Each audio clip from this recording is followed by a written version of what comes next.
Pre-post video. I'm going to be talking about my knowledge before this course, during and after this course on researching and figuring out how that will best help me be the teacher that I want to be. So, what I expected to learn from this course based off the course title, based on the syllabus, I really had no idea. It seemed like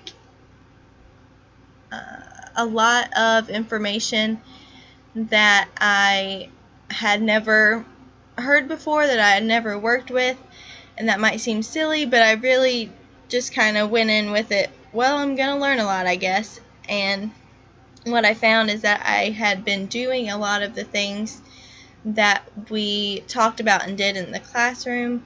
In this class, I just didn't know the right terminology for it. So searching and analyzing research really helped me with a lot. I think it's very valid and important.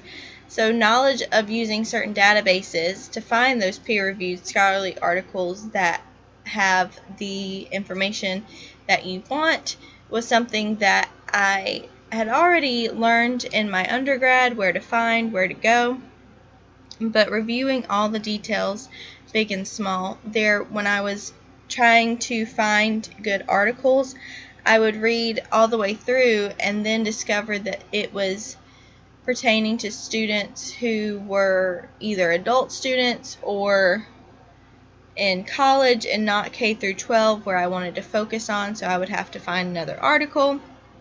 And then discovering the importance of choosing the right article, making sure that it has all the components, making sure that it has all of the qualifiers that you want in an article, and then using keywords when searching for them. I found that the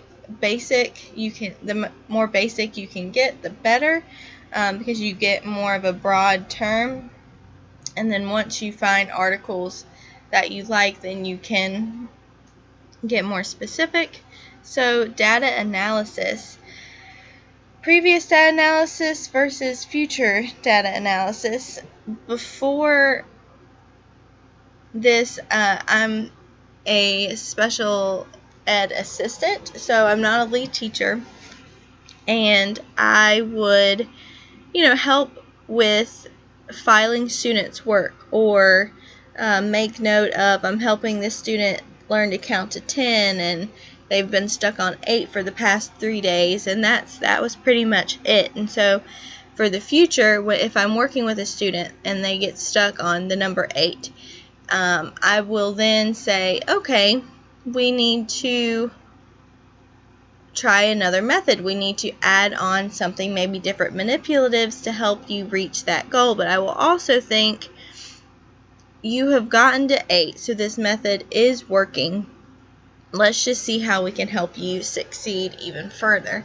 And then ways this can affect teaching is making changes to your lessons, figuring out what works best with your students in that classroom, and knowing, okay, do I need to slow down my instruction? Do I need to do more activities like this? Do I need to do less activities like this? Just figuring out what works and what doesn't. And then changing goals, writing goals, is a big part of data analysis, and figuring out what you can challenge your students with that is going to be the most beneficial to them. Data collection. Before this course, my idea of data collection was just a bunch of numbers on papers. And so test scores and observations and student feedback, test scores, anything from end of year tests to weekly quizzes, is all important in understanding what your students have learned. And then observing students. Are they stressed? Are they bored? Are they acting out? Maybe you need to adjust the work that you're giving them. And then getting student feedback and figuring out throughout your lessons, and figuring out, okay, are they grasping the information that I've given them already? Can we move on, or should we stay here a little? And then record keeping, figuring out how to make sure that all of that information is being collected and kept in a space that is safe, that you can pull from when you are writing IEPs, when you're meeting with parents, with other teachers, when you're trying to figure out how to best teach that student. So tools and resources. All of these tools, the ERIC, OWL from Purdue, the EBSCO, Discovery, were all important in helping me during this class. I'll go ahead and show you. So I'm trying not to get under 7 minutes. So I would go to current students, to the library, and it would bring me here. I would scroll down and I would type in blended learning in the Discovery tab, search, and then it would pop up, hopefully. I would scroll down, find my articles, whether that was on this or using ERIC. This website also helps with citations. And then the other thing is just there are so many resources available that I'm sure I will use a lot in the future.